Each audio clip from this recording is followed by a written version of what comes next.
Do you know the physics behind atomic bomb expansion?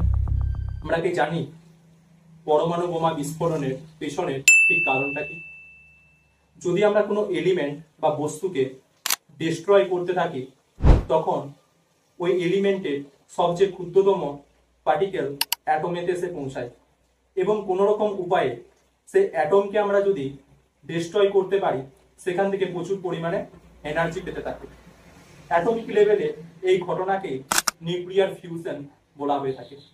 ইউরেনিয়ামের মতো ভারী মৌলের নিউক্লিয়াসকে যখন আমরা তীব্রভাবে গতিশীল নিউট্রন কণা দ্বারা আঘাত করে থাকি, তখন সেখান থেকে প্রচুর পরিমাণে এনার্জি এবং তিনটি তীব্রভাবে গতিশীল নিউট্রন কণা সৃষ্টি হয়।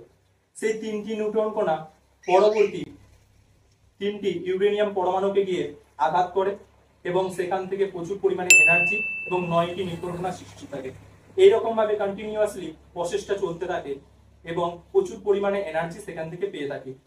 এটাই হলো ফিজিক্স অ্যাটমিক বম্ব এক্সপেনশনের পিছনে। এইরকম ইনফরমেটিভ ভিডিও তোরা যদি পেতে চাস, তাহলে আমাদের কনসেপ্ট রিসার্চ ইউটিউব চ্যানেলটাকে সাবস্ক্রাইব কর এবং তোদের বন্ধুদের মধ্যে শেয়ার কর।